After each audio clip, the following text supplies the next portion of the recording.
At the workshop, Carla cautions Sarah that Eli has been gossiping to their clients, portraying her as a sexual predator. Detective Inspector Costello questions Kit about Eli's accusations of harassment and informs him that he'll be moved to desk work for the foreseeable future, officially due to his injuries, to avoid starting a formal investigation. Sarah fumes at David for passing Eli Kit's information and is equally furious to discover Kit has been intimidating him. Later, Kit opens up to Sarah, explaining that he had recently been working on an investigation and found it connected to an old case that Lisa's spouse, Becky, had handled. However, when he requested her records, D.I. Costello told him to stay away from it, so he carried on secretly.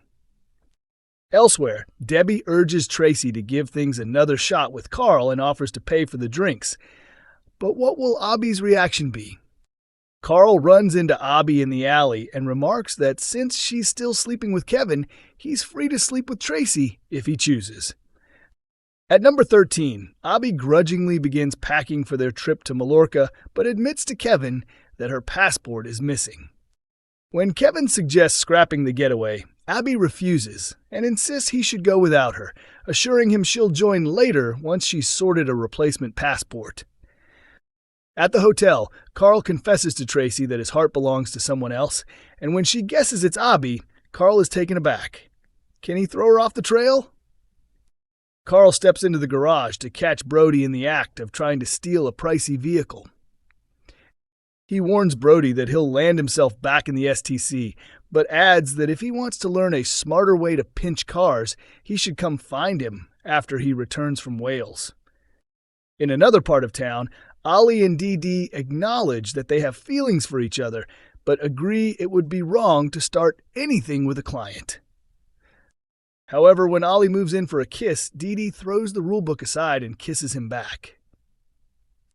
She tells him she'd prefer to take their relationship at a steady pace. Later, Dee-Dee confides in James that although she likes Ollie, she's going to maintain a professional boundary because she doesn't want to risk another heartbreak. Meanwhile, over in the Rovers, Gemma accidentally reveals to Tim that Bernie caught Brody attempting to flee with the girls. Tim challenges Brody about his escape plan and reassures him that social services are only acting in everyone's best interests, so they need to trust their decisions.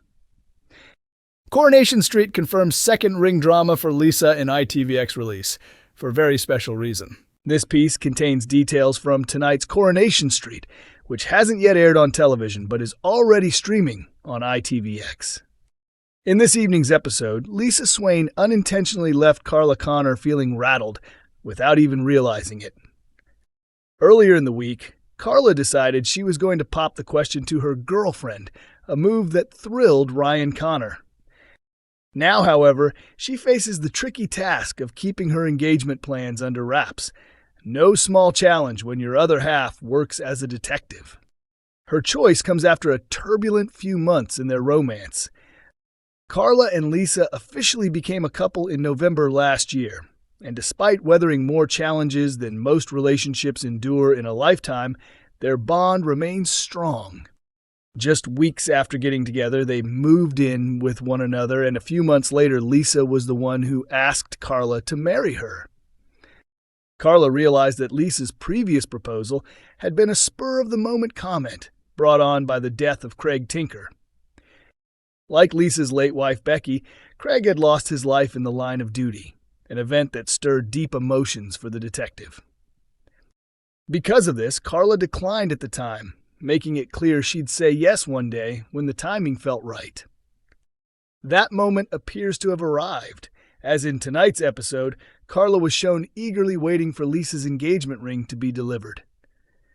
At one point, Carla panicked that Lisa had guessed her plan when she opened a jewelry website and displayed a whole selection of rings to her. Fortunately, it soon became obvious that Lisa was completely unaware of Carla's intentions. She was actually planning a surprise for her daughter, Betsy Swain. Lisa shared that she'd originally intended to give Betsy Becky's necklace on her 18th birthday, but reflected that it would feel more like a gift from Becky than from herself. Instead, Lisa hoped to have a ring made for Betsy that would feature Becky's fingerprints in the design. Wanting Carla's thoughts, she floated the idea to her, admitting she was concerned it might seem a bit morbid. Carla reassured her that Betsy would adore the gift, easing Lisa's worries. But will Lisa be just as thrilled when Carla drops to one knee and offers her a ring of her own? Later this week, the long-standing character will turn to Glenda Shuttleworth for help in making the proposal unforgettable. Before calling Lisa to the Rovers, Carla passes the ring to Glenda and asks her to discreetly place it inside her girlfriend's champagne glass. Coronation Street confirms who attacks Noah in early ITVX episode. Spoiler alert, it's not Theo. Coronation Street's Gary Windus is set to take the law into his own hands, embarking on a dangerous path of vigilante justice in a gripping new twist to the long-running soap. The popular yet often hot-headed character's troubling descent is confirmed in tonight's episode as he becomes directly linked to a brutal attack on Noah Headley. In Wednesday's installment, the Weatherfield Hardman is seen prowling the corridors of the local community center, his mind set firmly on tracking down Noah and making him answer for his actions. Gary's burning desire for payback is fueled by recent bombshell revelations from Theo Silverton, who exposed the full extent of Noah's vile homophobia and manipulative psychological games. For Gary, these revelations are the final straw, and he is determined to ensure the tormentor pays dearly for the pain he's caused. However, in a tense and heart-pounding moment, Gary's wife Maria Connor steps in just in time to stop her husband from crossing an irreversible line. She catches him lurking in the shadows of the community center, tightly gripping a hammer and waiting for Noah to appear. The look in his eyes betraying the violent intentions he's trying to conceal. Maria's intervention halts Gary's first drastic plan in its tracks, but with his anger still simmering beneath the surface, the question remains, how far will he go to deliver his own brand of justice? Maria pleads with Gary to recognize that violence won't solve Theo's problems or heal the wounds left by Noah's actions. Instead of lashing out, she offers him a symbolic and defiant alternative, taking to the streets to smear vibrant pride rainbows across Noah's hateful posters and leaflets, turning his messages of intolerance into bright displays of unity and resistance. But later the mood shifts dramatically. Theo's estranged wife Danielle unexpectedly returns to the cobbles, her face etched with urgency and concern. She delivers a bombshell that sends shockwaves through those gathered. Noah has been rushed to hospital after a savage and relentless beating. Her voice tight with accusation, Danielle points the finger at Theo and his new partner, Todd Grimshaw, certain they've orchestrated the attack. But she's chasing the wrong suspects. Back at home, the truth quietly bleeds through the cracks. A subdued and uneasy Gary slips off his jacket and hurriedly tugs his shirt straight, trying to obscure a dark red stain near his waist. The telltale smear is unmistakable, evidence of his violent encounter with Noah. It's a silent confession, one that Maria remains oblivious to, for now.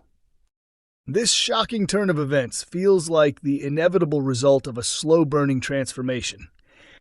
In recent episodes, Coronation Street has been steadily laying the groundwork for Gary's return to his darker, more dangerous side.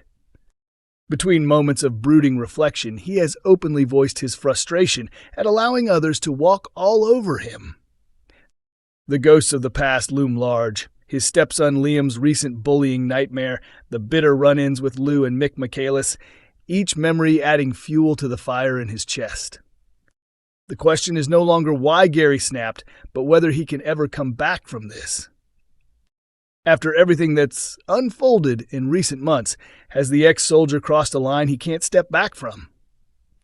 Only time and the next twist on the cobbles will reveal his fate.